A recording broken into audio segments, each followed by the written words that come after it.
Ryan Reynolds here for, I guess, my 100th Mint commercial.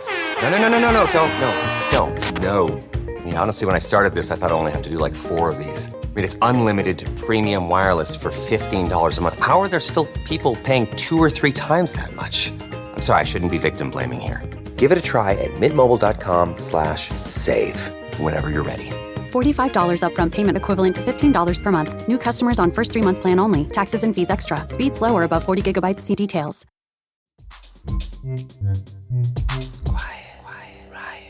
Hello, Quiet Rioters. It's Naomi here, back with your regular dose of Poll the Other One. And it's another EU special because it's me, and let's face it, I am nothing if not a Euro maniac. There's plenty of polling in this, but I guess this episode is probably going to end up being more of a rant, a seminar perhaps on visa and migration issues, but really it is a plea. It is a plea to the Prime Minister and Ursula von der Leyen. They're going to meet in Brussels for a very important meeting. And if you listened to the main show of Quiet Riot last week, you'll have heard me talking about the brilliant turnout from the EU at the Labour Party conference and the sheer weight of support among the party faithful, new MPs, longer-serving ones, for a much closer relationship and, crucially, including a reciprocal youth mobility visa. Now, of course, the Home Secretary, Yvette Cooper, tasked with reducing overall migration, has been, to put it mildly, less than enthusiastic when doing the media rounds on this. And to my mind, there is almost something Soviet in telling young Brits that they cannot go and live and study and fall in love and work in jobs abroad, but that they must stay and work here. And of course, in reality, it is nonsense because the UK already has vibrant youth mobility schemes with 13 other countries. And last year alone, nearly 27,000 under 30s used the deal we have with Australia to go there. So if the opposition to such a scheme with the EU in the UK is coming from an authoritarian left, I think it's incumbent on us as progressive internationalists to frame the debate as a freedom issue, because that leaves little room for the great champions of individualism on the populist right to object to it. We have to lift the Brexit brakes for young British people by having a reciprocal youth mobility visa. And over the past couple of days, the papers have been filled with rumours that the EU is prepared to concede some ground on this issue to help Starmer out with his Cooper objections. Politico reported that the EU may rename the scheme, introduce caps on the numbers involved, and shorten the length of stay in each host country. The Times reports that the UK government believes there is a landing zone to be reached. And The Independent says Starmer is open to reaching an agreement around youth mobility with von der Leyen. And this is all much more positive mood music than the pre-election briefings we heard from Labour. Is it popular? Well, it's worth remembering that Best for Britain has been polling this issue for a long time.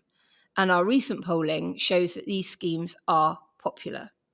And let's face it, Starmer could certainly use a bit of a poll boost right now. 59% of those polled said they believed the UK should negotiate a reciprocal youth mobility visa scheme with the EU, while just 15% said the UK should not. 26% said they didn't really know how they felt about the question. And I think that shows there is potential for a large number of people to be persuaded on the merits of the policy. The regional breakdown of the support indicates there is very little variation in support around the country. All regions typically in favour of a reciprocal EU-UK youth mobility scheme. The same set of adults were also polled on whether or not the UK should issue more visas in general than it currently does, so not just youth ones. 12% said the UK should issue more, 35% it should happen for the industries and sectors that have large labour shortages, and only 18% said that we should have fewer visas than we currently do on offer to those from abroad. And again, you had about a fifth of people saying they just don't know. Fair enough. Most people don't have the time to think about it. And I think the polling indicates that sentiment on immigration is unsettled, but more positive than the Home Secretary might suggest. There is room for changing minds when it comes to visa policy, and any policy development has the potential to bring people along with it if it is communicated effectively. With an ageing population and sadly an increasingly unwell population, demographic change in the UK means that a significant reduction in economic dependence on overseas workers might be difficult to achieve, even with improvements in domestic upskilling and population health. So it's vital that the UK government centres pragmatism in its approach to visa policy. It is, however, far more difficult to change the economic reality that the UK needs a sensible and evidence-led visa policy in order to stave off economic stagnation, ensure resilience of supply chains, and reduce the persistence of inflation. Now, the last Tory government put multiple policies in place to make it much harder for people to obtain work and family visas in the UK, despite critical worker shortages across a range of UK sectors. Most people who apply for a work visa do it now through the points-based system. And this sets certain criteria, such as qualification level, skill level, salary threshold. And points are tradable between specific characteristics and employers who wish to sponsor migrants through the skilled worker route, and they must be licensed. And this scheme is just basically very bureaucratic for everybody. The government has to process the applications and ensure compliance with terms and conditions of work. Applicants have to obtain sponsorship. Employers, and particularly smaller ones, have to face the cost of paperwork and sponsorship. And you'll remember that the Tories also increased the financial burden on migrant workers. So in July 2023, the immigration health surcharge had increased 417% over 5 years. And when you put that in conjunction with increases to the visa application fee, that sent the average cost of a UK visa scheme to well over £1,000. And as a result, the Tories were criticised for pricing migrants out of many visa routes and limiting the attractiveness of the UK to foreign workers, and creating an inequitable system where workers who contribute positively to the UK economy are being burdened with unduly high fees. Further restrictions to worker visas were announced in December, so about 6 months later, with James Cleverly, at the time Home Secretary, setting out multiple damaging policy changes, which included tightening the rules for dependent visas, significantly increasing the baseline minimum salary for skilled worker visas, reviewing graduate visas, and changing the shortage occupation list. More on that a bit later.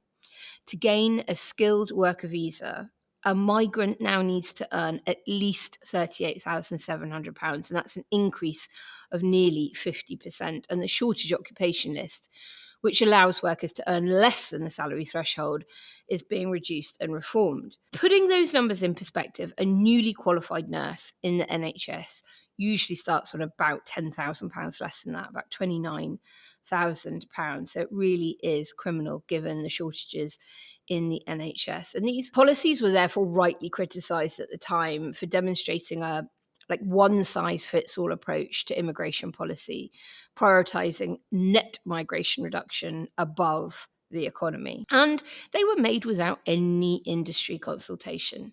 So multiple sectors expressed shock and concern in reaction. The trade body Hospitality UK outlined that 95% of their sector visas issued last year would not be eligible under the new policy changes. And the British Meat Processors Association highlighted that changes would drive up food prices. So a big slow hand clap for the Tories during an acute cost of living crisis. But what of the Labour Party? Well, they've outlined that they won't set, quote, an arbitrary target on migration. But it is clear that, like the Conservatives, they feel the pressure to make the case to the electorate on how they're going to cut net migration. In their National Policy Forum platform, Labour set out plans to reform both the points-based immigration system and the Migration Advisory Committee, the MAC. And in their proposal, the MAC is going to be working closely with national skills bodies like Skills England, and will be feeding into the broader industrial strategy that the new government is pulling together. Of course, they want to set out plans to confront exploitation in the workforce and have a single enforcement body on workers' rights and monitor any discriminatory practices against migrant workers. Elsewhere, they've committed to a visa waiver for touring artists and negotiation of an EU-wide cultural touring agreement. Now, that might be viewed by the EU as cherry picking. We shall see. Getting back to the MAC, the Migration Advisory Committee, for those who don't know, it's an independent, non-statutory, non-departmental public body, and they advise the government on migration issues. And a few months ago, they reviewed the shortage occupation list, and construction and hospitality labour shortages in particular meant that they made a number of recommendations to the government on how to improve migration policy. And while conducting focused reviews of these visa policies, the MAC repeatedly asserted its support for the expansion of an EU youth mobility visa scheme. And they highlight that things like seasonal worker visas and the shortage occupation list are not suited for many sectors and occupations due to the type of worker they target and the administrative burden and cost, and that instead youth mobility schemes provide a much larger labour pool and would create a more fluid labour market for sectors like those. In their annual report last year, they also urged the government to consider the total impact of policy change rather than kind of keeping a singular focus on net migration, because policy doesn't act in isolation. You know that, I know that. Let's face it, the government does too. Because although there are some overlaps in the recent policy announcements that we've seen from the last government and this one with regard to MAC recommendations, there is a tension between that focus on reducing net migration and the committee's evidence-led approach to a sustainable and equitable visa system that meets our economic needs.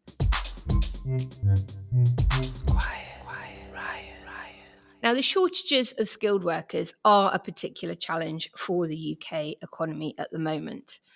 The present strategy for mitigating these shortages is that shortage occupation list, and that specifies the occupations facing worker shortages in the UK and permits people to enter the UK to work via those roles. So currently, if an occupation is on the list, workers from overseas could be employed at 80% of that occupation's typical salary or going rate. The last UK government's 5-point immigration plan, announced in December 2023, saw the shortage occupation list up for reform and replaced with an immigration salary list. And it was meant to no longer allow overseas workers to be paid 80% of the going rate for employment in shortage occupations. And the impact of these worker shortages just cannot be understated. Companies who are either paying over the odds to simply fill vacancies or which are unable to fill vital roles will face a series of increased costs and supply chain disruption. Some firms may even close down, reducing competition within a sector. And a lot of these firms, particularly those operating in like the agri-food space, are really vital for UK food supply. Increased cost, reduced competition, and reduced resilience will, without question, translate into higher prices for consumers and inflationary pressure.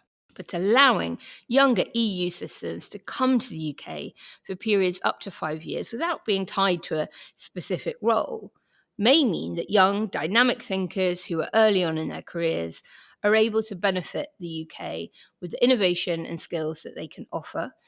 If you like, a working holiday offer is likely to present significant benefit both for young professionals who take up the offer and the UK economy. Additionally, many of those taking up a youth mobility visa may come to staff shortage occupations, plugging workforce gaps and reducing the pressures associated with our tight labour market. And reform of the immigration system and of our assessment of the skills needed in the UK is vital, but it will only happen step by step. And it's not just typically skilled roles that are experiencing shortages. Sectors like hospitality have been repeatedly overlooked in the development of that occupation list. And since Brexit, many sectors have experienced acute staff shortages. And recently, the unemployment rate in the UK has been shrinking, but the number of people out of work with long-term sickness has seen significant increases in recent years. The current government has focused heavily on the idea that many economically inactive people could come back into the workforce, but it kind of ignores the fact that some of them are just simply unable to work. And even if they can work, maybe they don't have the skill or capability or location to fill the vacancies that are available. I mean, if a vacancy is on a farm where they need fruit pickers in the southeast and you are somebody long-term unemployed in the northeast, you're simply not going to be able to take up that role. And people have unpaid caring responsibilities that make it almost impossible for them to join the workforce, such as the crisis in social care in the UK too. So the reduction in the labour force caused by Brexit and by rising inactivity means that the labour market has become tighter. It's reducing the resilience of many sectors to shocks, such as seasonal sickness, and with some sectors having to operate bare minimum staffing levels, any easing of the overall tightness in the labour market would be very welcome. At Best for Britain, we see our recommendation of a UK-EU youth mobility visa scheme as a potential means of easing that labour market tightness. And as I said, the Migration Advisory Committee has also suggested it might ease labour market pressure too.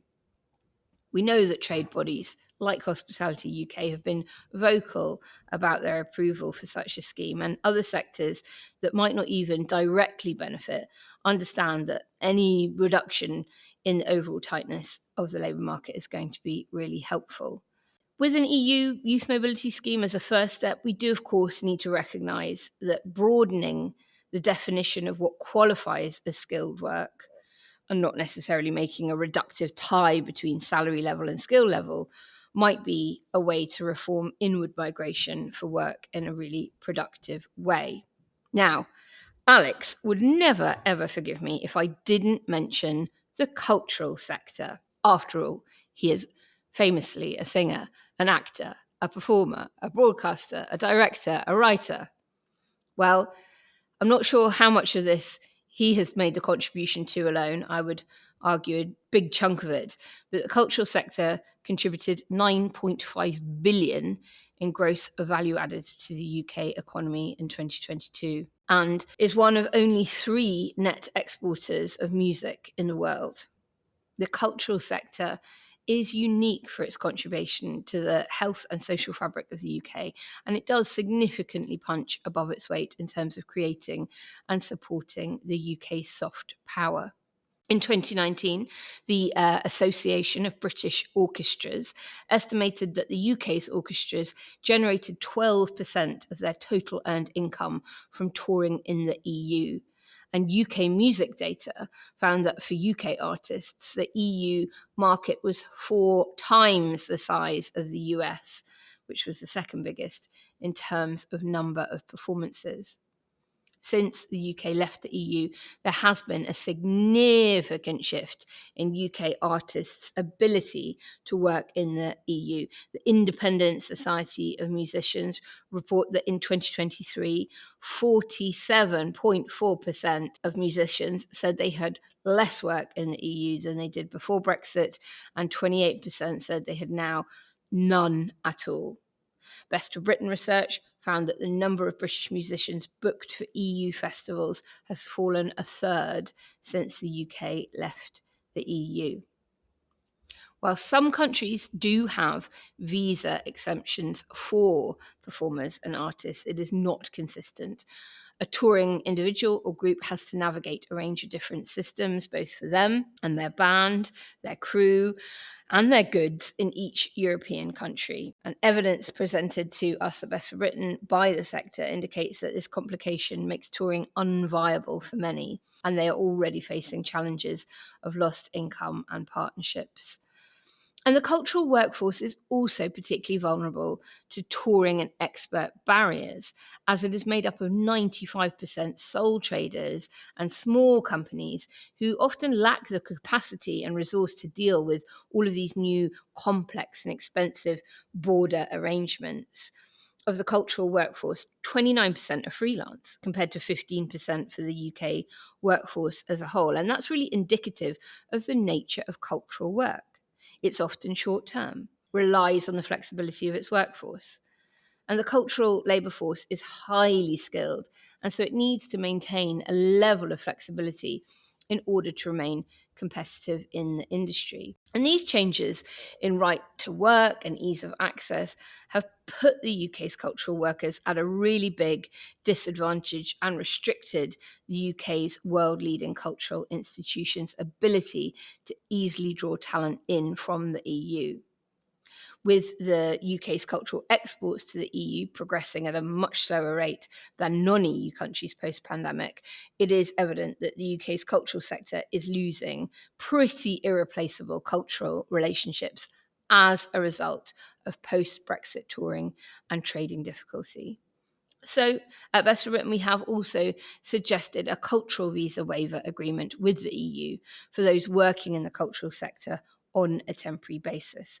And this scheme would allow artists, performers, fashion professionals, makeup artists, you name it, to move between the UK and the EU for the purposes of their work. Now, a youth mobility scheme also would be particularly successful at providing a pathway for young creators to work in another European country for the short term, and they could build up their career there.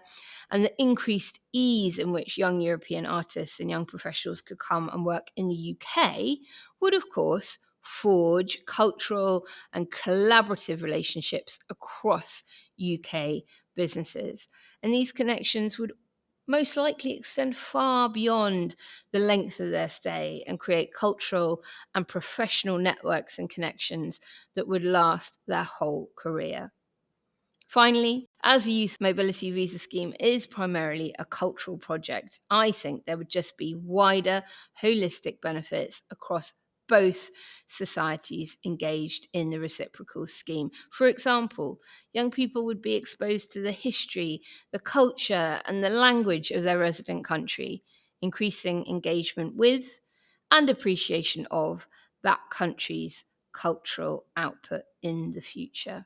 So, in conclusion, in a complex post-Brexit visa policy landscape, a UK-EU youth mobility visa scheme is popular and fits the needs of our economy.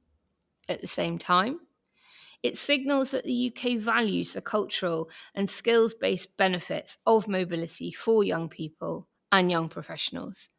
Mobility goes both ways, and the benefits of enabling young people from the UK to experience other cultures and develop skills on account of this will be significant for our economy, our outlook, and will allow the UK to benefit from an exchange of skills and cultures it just simply won't otherwise get to experience.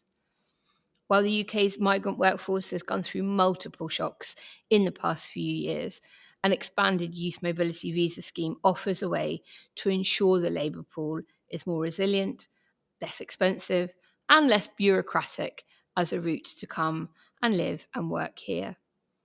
And a UK-EU youth mobility scheme will show our commitment to closer cultural ties with the EU and perhaps pave the way for much closer economic partnerships. Both the UK and the EU stand to benefit from that opportunity: culture, education, and professional ties. So with that, quiet rioters, I shall pray to the God I do not believe in that Starmer and von der Leyen reach an agreement. I hope you enjoyed this mini episode of Poll the Other One. Let me know what you think by emailing quietriotpod@gmail.com. And if you want a call to action, I'm going to say check out the Joint Council for the Welfare of Immigrants, JCWI. They are absolutely great. Thank you for listening and see you again soon. Quiet Riot is an audio production by Cooler Heads with Naomi Smith, Alexandreo and Kenny Campbell. Music by Mariana Singita. Artwork by Simona Canellu. Quiet Riot is a co-production with Soundstone Global.